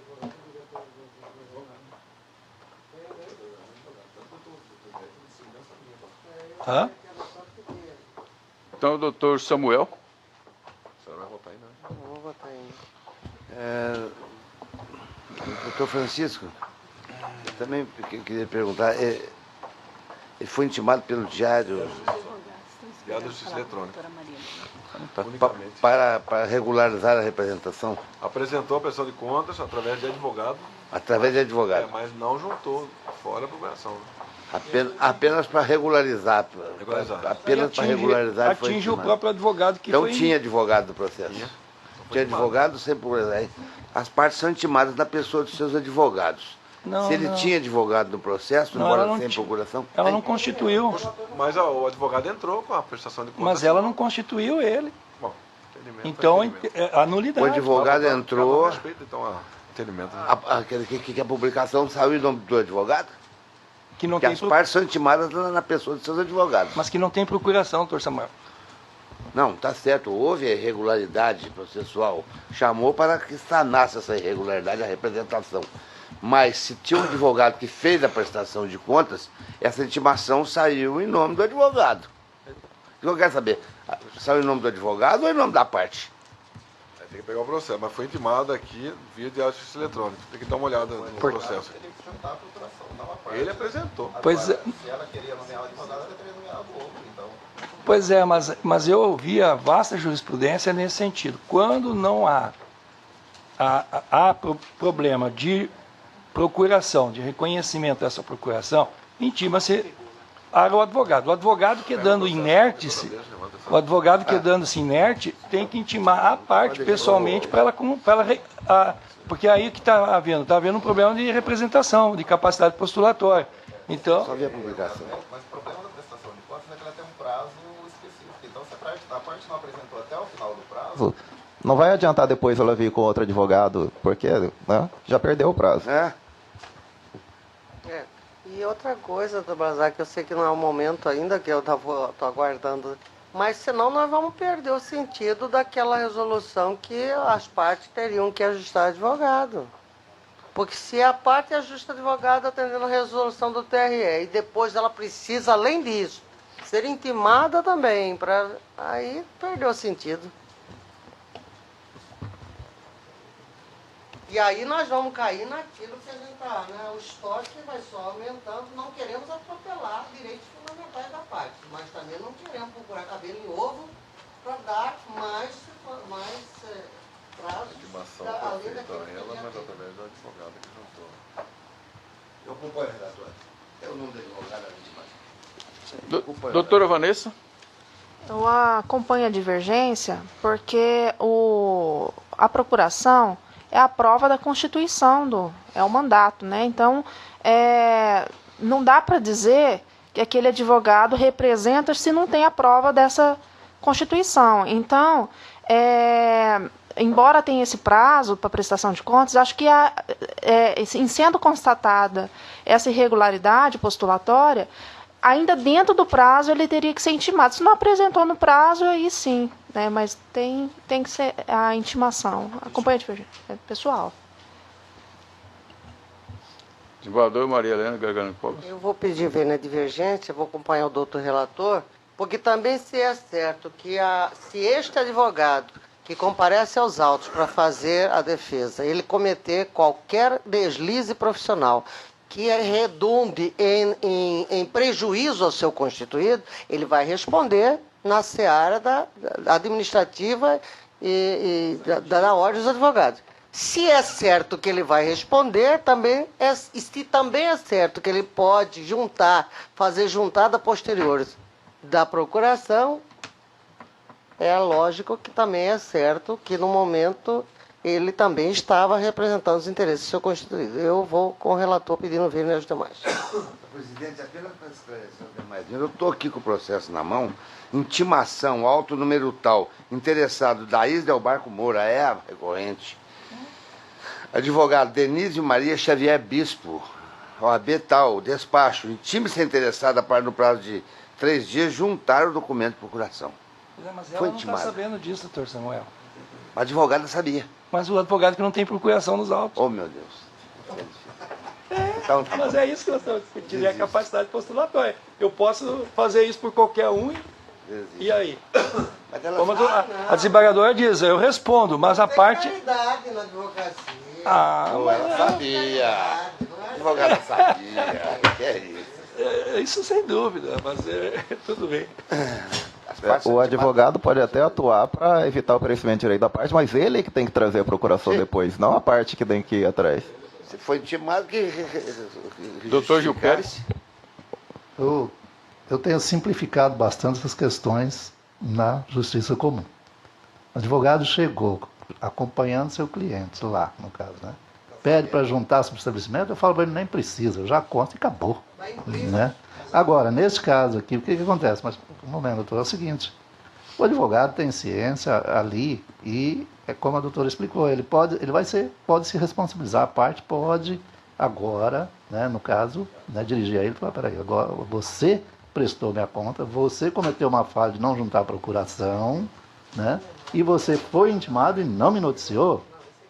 Então, eu peço vênia, eu voto divergente, mas... Mas aí a conta dela foi não prestada, ela é inelegível de repente, então não tem como reparar esse dano, a não ser ela tendo ciência desse risco. Mas eu vou acompanhar o voto do relator, porque eu acho que nós não podemos, até porque a resolução traz um prazo, nós não podemos estar dando tanto espaço, né, para se refaz de novo, refaz. Eu acho que a pessoa tem que ter responsabilidade, no caso aí o advogado. Né? Acompanha o voto do relator, desembargador. Então, proclama o resultado. O tribunal, por maioria, acolheu a preliminar para não conhecer do recurso, por ausência de capacidade postulatória, nos termos do voto do doutor relator, vencido o primeiro e o terceiro vogais. Em consonância com o parecer.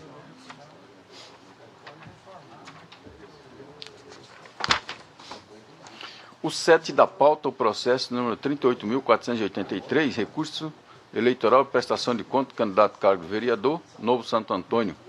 Recorrente Lucimar Rodrigues dos Santos. Doutor Francisco Alexandre Ferreira Mendes é o relator. Com a palavra. Recurso eleitoral interposto por Lucimar Rodrigues dos Santos, candidato a cargo de vereador por Novo Santo Antônio, eleições de 2012.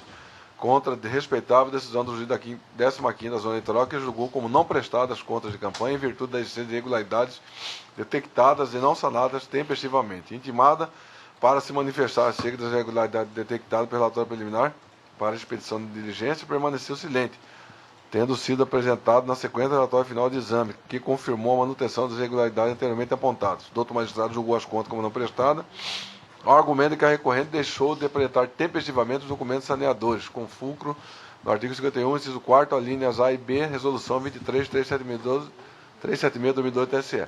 Em razões, a recorrente sustentou a inexistência de motivos para que a prestação de contas fosse julgada como não prestada, eis que efetivamente a apresentou.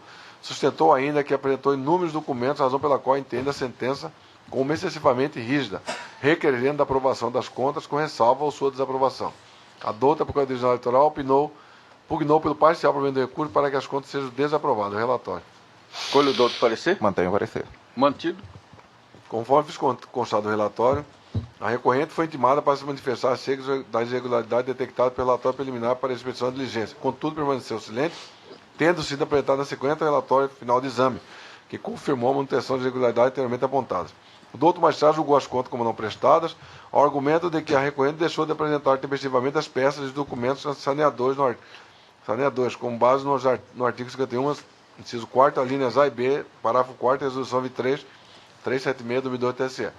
Intimada, a candidata, por meio de recurso eleitoral interposto, salientou que, abro aspas, se houve inércia na juntada de novos documentos em tempo hábil, isso não significa que as contas não foram apresentadas, haja vista que a folha 30 e seguintes consta do relatório final de exame exarado pelo técnico judiciário. Fecho aspas. Por outro lado, convém ressaltar que os vícios detectados na prestação de contas deveriam, na verdade, levar à sua desaprovação, se fosse o caso, de modo que o doutor magistrado data vênia equivocou-se ao julgá-la como não prestada, eis que as falhas não levaram à total impossibilidade da análise das contas. Ao apresentar a contabilidade de campanha, a recorrente aviou tempestivamente o demonstrativo de recursos arrecadados, o demonstrativo de receita e despesas, o relatório de despesas efetuadas e o resumo financeiro, peças que permitem a análise da movimentação financeira da campanha do candidato. Logo, a situação dos autos não se enquadra na previsão do artigo 51, 4º, a linha A, resolução 23.376/2002 TSE, que dispõe quando ocorrerá o julgamento das contas como não prestadas. Conclui-se, portanto, que as irregularidades apontadas no relatório preliminar para a expedição de diligências, as quais não foram sanadas pela recorrente, dentro do prazo determinado de 72 horas, deveriam acarretar tão somente a desaprovação da contabilidade. Nesse diapasão, é mistério registrar que ficou constatada a não apresentação do canhoto do recibo eleitoral de denominação final 01. A ausência dos recibos eleitorais é falha que dá ensejo à desaprovação das contas, uma vez que a sua não apresentação constitui ofensa ao artigo 33, resolução 23.376/2002 TSE. Além do mais, também não foi carreado para os autos o termo de doação relativo ao recurso em comenta, em desacordo com o inciso 3º, artigo 41 dessa mesma resolução. Transcreva aí no voto. Por fim, nota-se que as irregularidades encontradas demonstram que a contabilidade e a análise não possuem aptidão para ser aprovada, ainda que com ressalva, tendo em vista que a recorrente, mesmo após ter sido intimada, não buscou sanar os apontamentos em totalidade, nem mesmo em sede de recurso. Insta a ressaltar que a desaprovação das contas da candidata atende a pedido alternativo, feito esse recurso. Diante do exposto, em sintonia com o parecer em segundo grau, dou provimento ao recurso para desaprovar as contas em mesa. Como voto? Com voto, doutor José Luiz Brazac. Doutor Samuel. De acordo. Doutora Vanessa Curti. De acordo. Desembargadora Maria Helena De Gargalhão. acordo. Doutor Gil Pérez Fernandes. Com o relator, excelência. Então, o Tribunal, por unanimidade, deu provimento ao recurso para desaprovar as contas de campanha da recorrente, nos termos do voto do doutor relator em consonância com o parecer ministerial.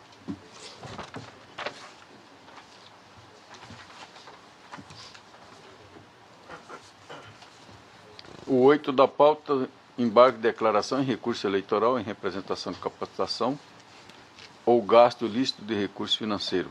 Embargante Altair Lopes Toroguia, embargado do Ministério Público. O doutor Francisco Alexandre Ferreira Mendes, relator, com a palavra. Trata-se de embargo de declaração com efeitos infringentes oposto por Altair Lopes Taroguia, buscando o pré-questionamento de violação à lei infraconstitucional, bem como a sanação da pretensa omissão existente no acordo número 23251.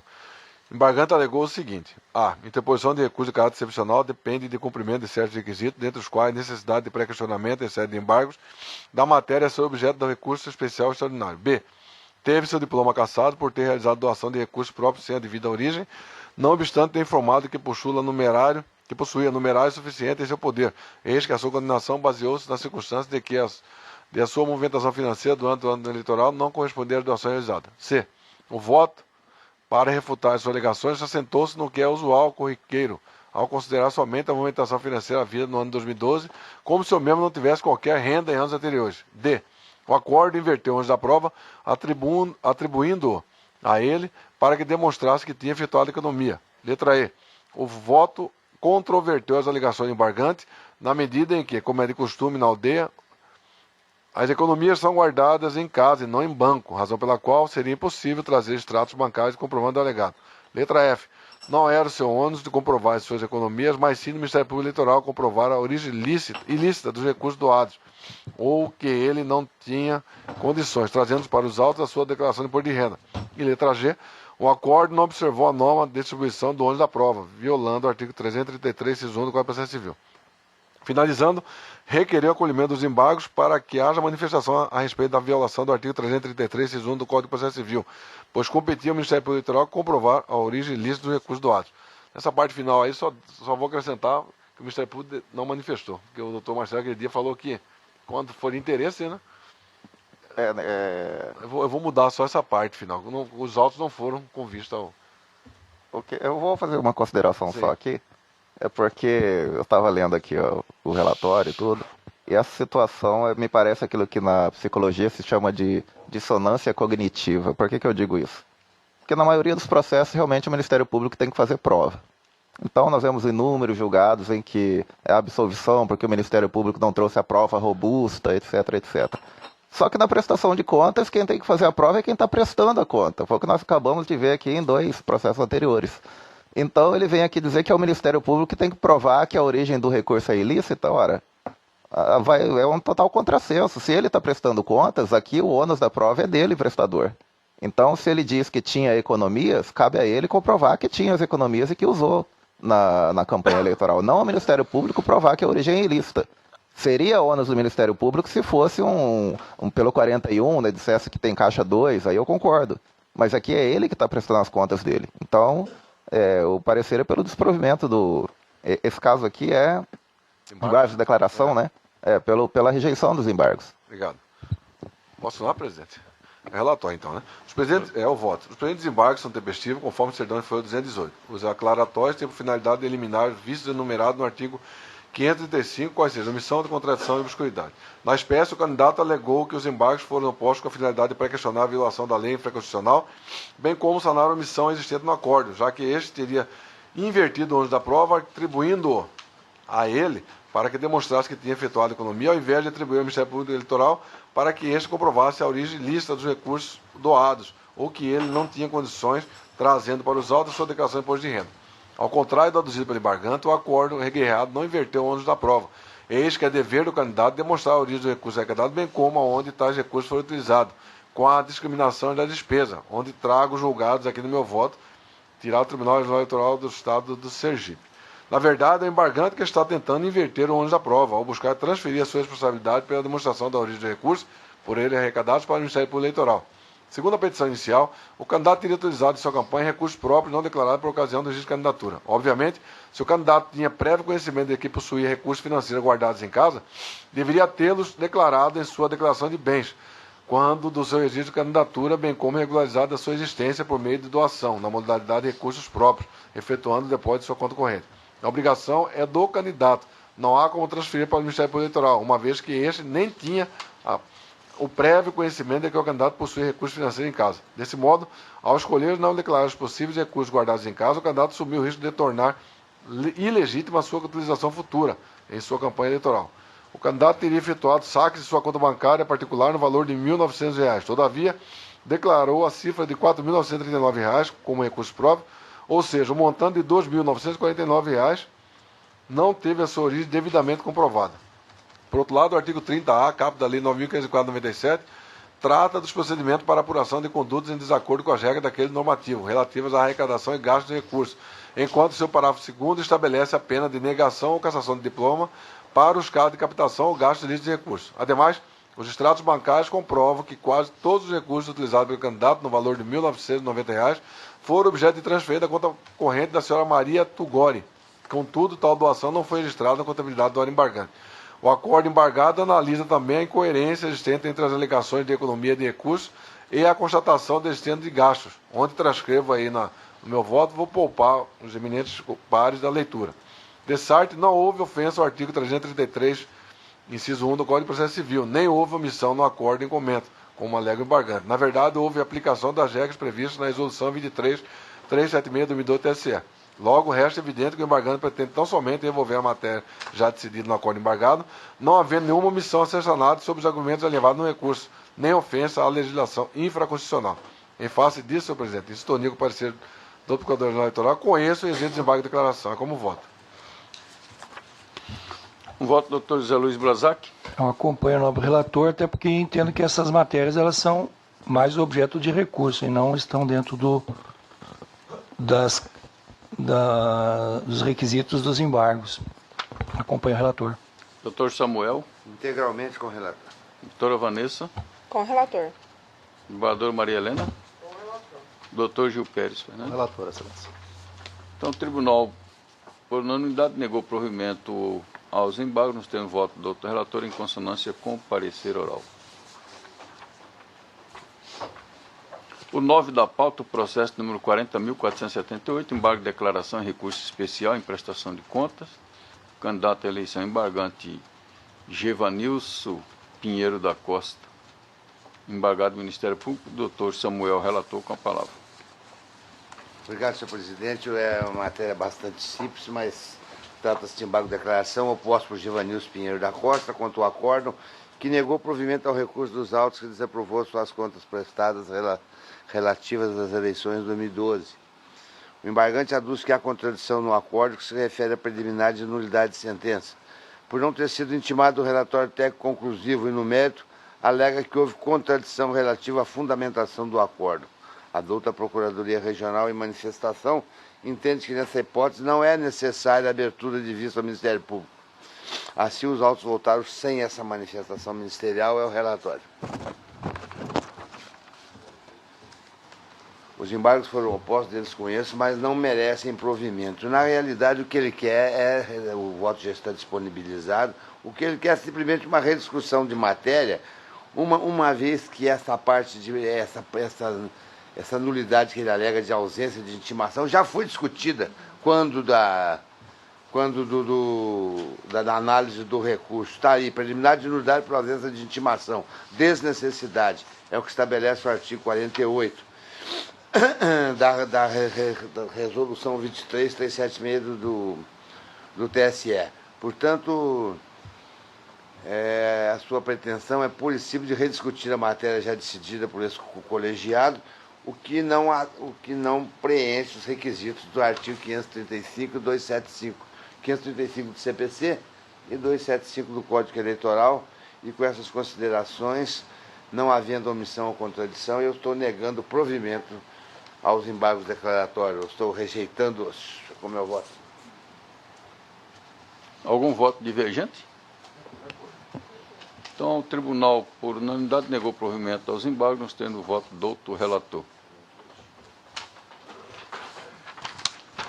O 10 da pauta, o processo 54.520, recurso eleitoral, representação de conduta vedada, agente público, uso de veículo público diamantino, recorrente Diane Vieira Vasconcelos Alves, recorrido do Ministério Público, doutor José Luiz Blazac, o relator, com a palavra. Senhor presidente, trata-se de recurso interposto por Diane Vieira Vasconcelos Alves, buscando a reforma da sentença do juízo da 7ª Zona Eleitoral, que afastou as preliminares de ilegitimidade ativa e ausência do interesse de agir, e julgou parcialmente procedente a representação proposta pelo parquê de piso contra si, na qualidade de candidata a vice-prefeita, além do candidato a prefeito Emerson de Almeida, e contra o servidor público municipal Valdeci Tibaldi da Silva, por prática de conduta vedada, constante no artigo 73, primeiro da Lei 9.504 de 97, condenando os dois primeiros ao pagamento de multa no valor de 1.145 UFIRs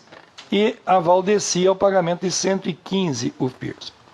Consta na exordial da representação que o prefeito, que o referido servidor eletricista fora flagrado prestando serviços de reparos e instalações elétricas no palco montado para a realização de comício da coligação encabeçada por Emerson Almeida, que tinha como candidata a vice-prefeita e também requerida Diane Vasconcelos Alves, à época prefeita de Alto Paraguai. A prestação de serviço se deu no período noturno, porém utilizando-se de caminhonete pertencente ao município, caracterizando conduta vedada. A representação fora recebida pelo juízo como investigação judicial eleitoral a ser processada nos termos do artigo 22 da Lei Complementar 64/90, em 6 de novembro de 2012. Intimada a contestar os termos da representação, a hora recorrente o fez. As folhas tais e as alegações finais vieram aos autos nas folhas tais, em forma de cópias cujos originais não foram juntados aos autos, levando aquele juiz a decretar sua revelia no feito. Em razões recursais, a recorrente levanta as preliminares de ilegitimidade ativa e falta de interesse de agir aquele juízo que recebeu como ação de investigação judicial eleitoral a representação ofertada pelo Ministério Público e, no mérito, aduz que não restou comprovado nos autos que a cessão ou utilização do bem público tenha favorecido os candidatos, nem tampouco qualquer comprovação da participação, ciência ou consentimento de sua parte para a prática da suposta conduta vedada. Pugna, ao final, pelo acolhimento das preliminares arguídas e provimento do recurso, a fim que seja excluída ou diminuída a condenação que lhe for imposta. Instada a se manifestar, a Procuradoria Regional Eleitoral opinou pelo afastamento das preliminares e, no mérito, pelo desprovimento do recurso. É o relatório, senhor presidente. Polidoro, parecer?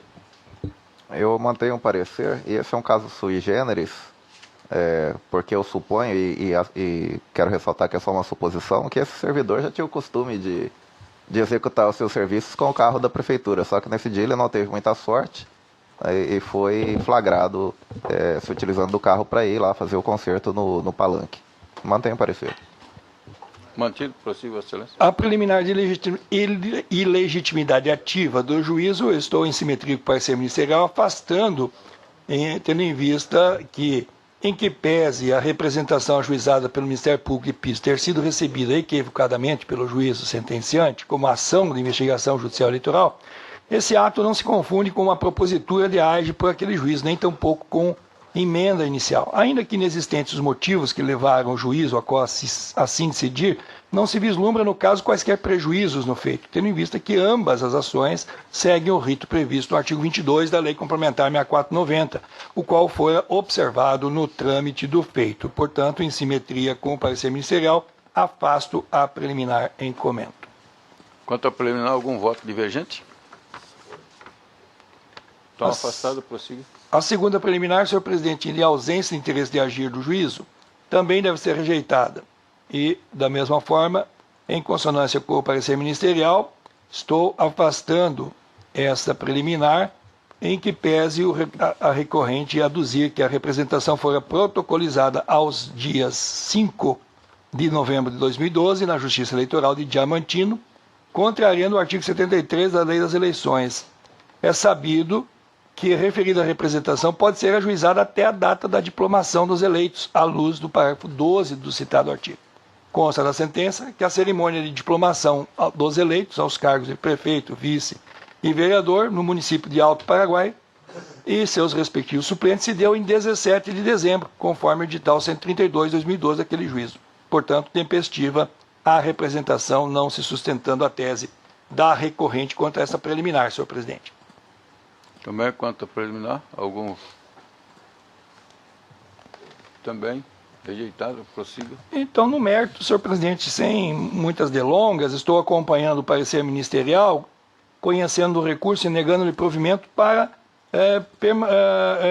preservar a sentença a qual que reconheceu a prática indevida, né, do agente público em utilização de bem público para o serviço prestado por ocasião desse evento, em que ele não poderia ter sido utilizado. Friso que durante o expediente, ele não era horário de expediente, era à noite.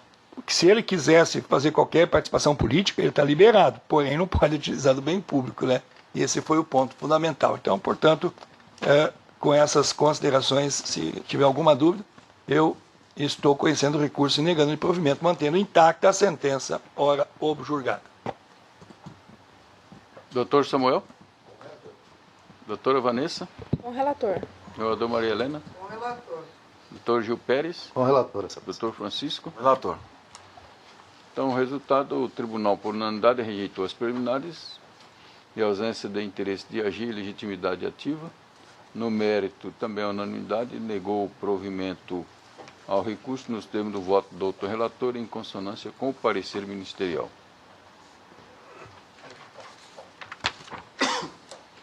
O 11 da pauta, o processo 33.570, prestação de conta de candidato cargo de vereador, recorrente Rogério Alencar de Arruda. Doutor José Luiz Brazac, que é o relator, com a palavra. Senhor presidente, o presente caso é de prestação de contas e, fundamentalmente, aqui está, o objeto é o recurso contra a sentença que desaprovou as contas de campanha de cargo de vereador no município de Barão de Melgaço, em decorrência da ausência do critério de avaliação das receitas estimáveis em dinheiro. O Ministério Público, aqui representado pelo Dr. Marcelos, opinou pelo provimento do recurso, tendo em vista a insignificância da irregularidade remanescente, aprovando-se com ressalvas as contas do candidato. É o relatório. Qual é o parecer? Mantido. Mantido.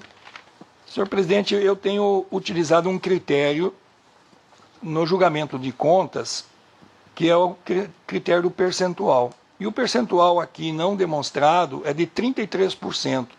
Então, em que pese os valores serem ínfimos, em relação ao percentual do que ele movimentou na conta ou na sua campanha, eu tenho tido entendimento de que, na ordem desse percentual, deve-se desaprovar as contas. E é dessa forma que estou votando em dissonância com o parecer ministerial e negando provimento, mantendo intacta a sentença de piso que desaprovou as contas de Rogério Alencar de Arruda, especificamente por causa deste juízo percentual do total da movimentação das suas contas. Doutor Samuel? Senhor presidente, a insignificância dos valores aqui é uma coisa... É um valor ínfimo, R$300. Eu vou pedir vida ao doutor Brazac, mas eu vou acompanhar o parecer ministerial e vou dar provimento ao recurso, aprovando com ressalva as contas do candidato. Eu acho muito babado. É ínfimo o valor. Doutora Vanessa, curte. Peço vênia a divergência e acompanho o relator. Desembargador Maria Helena Garganta Povos. Eu me dispersei um minuto, peço desculpas Não, ao nobre relator. Vossa Excelência está negando por... Porque aquilo que não está devidamente comprovado representa 33% da prestação de contas. Então, em que pese o mundo fático ali é pequeno, os valores são pequenos, mas eu tenho mantido essa coerência nos meus votos em fazer a prestação de contas sobre a flexibilização em cima de um determinado percentual. Eu vou acompanhar o doutor relator. Doutor Gil Pérez. Também acompanho o doutor relator, excelência. Doutor Francisco Alexandre. Com relator. Então, o tribunal, por maioria, negou provimento ao recurso nos termos do voto do doutor relator, em dissonância com o parecer ministerial. Vencido o primeiro vogal.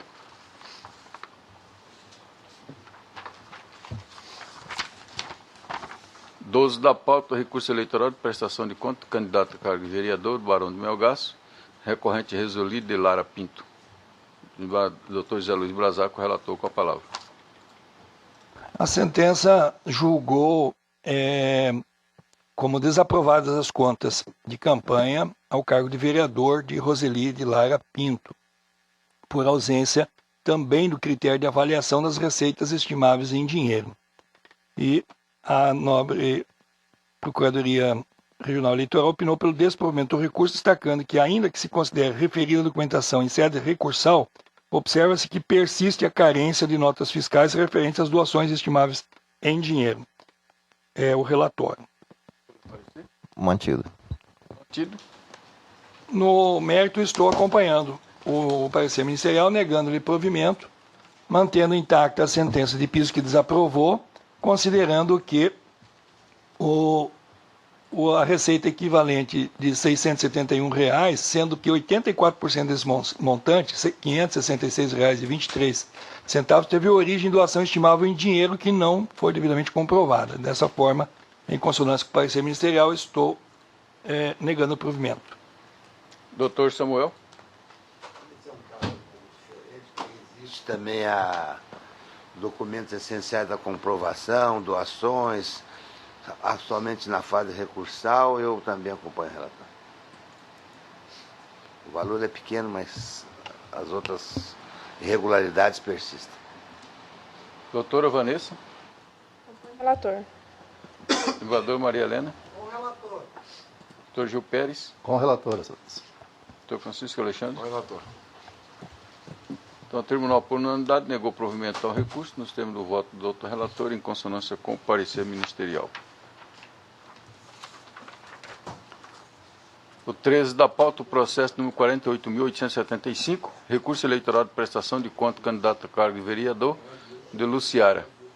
Recorrente Irondina Galvão de Assis. Doutor José Luiz Brasaco, relator, com a palavra. Senhor presidente, a sentença julgou as contas como não prestadas, referente ao pleito 2012 de Irondina Galvão de Assis, e apontou como irregularidade a ausência dos canhotos dos recibos eleitorais requisitados em diligência e despesas pagas em espécie sem a devida juntada dos respectivos documentos, impossibilitando análise de recursos arrecadados e despesas realizadas. O relatório preliminar requereu diligências, porém a candidata deixou transcorrer em álibi seu prazo para a manifestação. A douta Procuradoria levantou uma preliminar de intempestividade, senhor presidente, e no mérito opina pelo desprovimento. Já adiantando, eu estou acatando a preliminar de intempestividade, uma vez que foi publicado no Diário da Justiça Eleitoral em dia 19 de julho de 2013, uma sexta-feira. E somente dia 26, na outra sexta-feira, é que foi protocolizado o recurso, portanto, intempestivo o recurso em mesa. E dessa forma eu não estou conhecendo e, em simetria com o parecer ministerial, estou, então, acatando essa preliminar de intempestividade.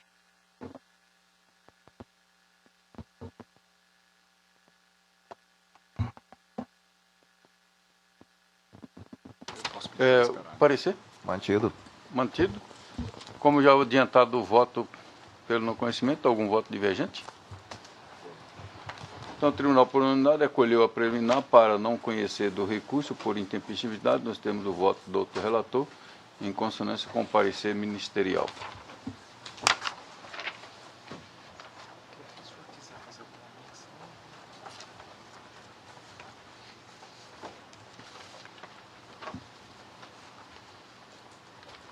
Então, como está se comemorando agora 25 anos da proclamação da Constituição Cidadão, e o sábado será um ano antes do pleito eleitoral, fica aqui essa lembrança. Também eu levo a conhecimento dos eminentes pares, que tendo em vista o feriado do dia 28, que é numa segunda-feira, e alguns servidores pediram da possibilidade de transferir o feriado para 31, queria emendar. E como nós não temos nenhuma sessão nesse período, e colhi de todos os servidores, inclusive dos cartórios, 99,9% aprovaram que deveria sim ser modificado, foi mais a critério dos servidores, porque eles poderão ter um feriado mais estendido, porque dia 2 é feriado, né? Então eu baixei uma portaria para transferir o feriado alusivo ao dia do servidor, 28 de outubro, segunda-feira, para o dia 31 de outubro, quinta-feira. se o da pedido, os prazos que porventura devam iniciar-se ou completar-se no dia 31 de outubro ficarão automaticamente prorrogados para o primeiro dia útil. Então, isso é atendendo a um pedido dos nossos servidores, então foram 99%, que eles terão condições até de programarem uma viagem para estarem com as famílias. Então, assim, não havendo mais matéria a ser tratada, eu declaro encerrada essa sessão, agradecendo a todos, o ministro procurador, os outros advogados aqui presentes, e um bom final de semana a todos.